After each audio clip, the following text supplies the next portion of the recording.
संस्कृतीमध्ये दुचाकी व चारचाकी खरेदीसाठी ग्राहकांची एकच लगबग. अक्षय तृतीयेच्या काळात एकीकडे रखरखीत ऊन तर दुसरीकडे शिशिरात गळून गेलेल्या पानाऐवजी झाडांना नवी पालवी फुटू लागते. एकीकडे क्षय होते आहे असे वाटत असतानाच पुन्हा उसळून नवनिर्मिती होते. हिंदूच्या 3.5 मुहूर्तापैकी एक मुहूर्त अक्षय तृतीयेचा मानला जातो. अक्षय तृतीयेला केलेल्या पुण्यकर्माच्या फळ क्षय न होणारे म्हणजे अक्षय असते. विवाह, उपनयन, गृहप्रवेश, वस्त्र, आभूषणे, वाहन खरेदीसाठी अक्षय तृतीयेला शुभ मानले जाते. भारतीय संस्कृतीमध्ये सोन्याला अर्थात सुवर्णाला खूप महत्त्व दिलेले आहे. प्रत्येक भारतीय घरात सोने विकत घेण्याची पद्धत आहे. रोज शरीरावर काही सोन्याचे दागिने घातले जातात, पण सणावर समारंभ असले तर ठेवणीतले सोन्याचे दागिने बाहेर येतात. सोने दिसायला तर आकर्षक असतेच. सगळ्यात महत्त्वाचे म्हणजे सोने कधी खराब होत नाही, त्याला गंज वगैरे लागत नाही, स्थिर असते. अर्थात चमक, तेजस्विता, आकर्षकता व दीर्घायुष्य हे तिन्ही सोन्याला लाभलेले आहे. यंदा अक्षय तृतीया आज 10 मे रोजी दुपारी 12 वाजता साजरी करण्यात आली.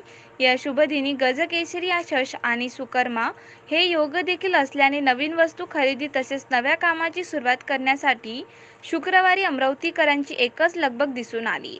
सर्वच अक्षय अर्थातच नाश न पावणारे अशा अक्षय तृतीयेच्या शुभ मुहूर्तावर सोने, जड जवाहीर, आभूषणे खरेदीसाठी सर्वांची बाजारपेठेत एकच गर्दी दिसून आली. यासोबतच इलेक्ट्रॉनिक्स आणि वाहन खरेदीवर सर्वांनी एकच भर दिल्याचे दृश्य यावेळी अनेक शोरूममध्ये दिसून आले. हल्ली इलेक्ट्रॉनिक्स वस्तू आणि वाहन खरेदी करण्याकडे लोकांचा कल वाढला आहे. अक्षय तृतीयेच्या दिवशी विविध योजनांचा फायदा घेऊन इलेक्ट्रॉनिक्स वस्तूंच्या खरेदीसाठी ग्राहकांमध्ये जणू स्पर्धाच लागल्याचे चित्र यावेळी दिसून आले.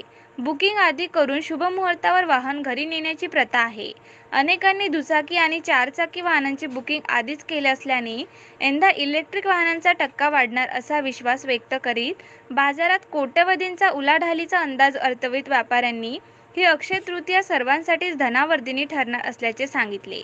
बाजारपेठ सजली असण्यासह आपल्या पेढीमध्ये ग्राहकांसाठी उपलब्ध असलेल्या नाविन्यपूर्ण ग्राहकांच्या हितावह योजना तसेच वाहने व इलेक्ट्रॉनिक्स शोरूममध्ये विविध प्रकारच्या उत्पादनांच्या खरेदीसाठी ग्राहकांचा दिसून येणारा उत्साह दुचाकी व चारचाकी घेण्यासाठी सुरू असलेली चढाओढ लक्षात घेता यंदाची अक्षय तृतीया सुकर्म योगासह शुभ संयोग असणारी ठरली आहे.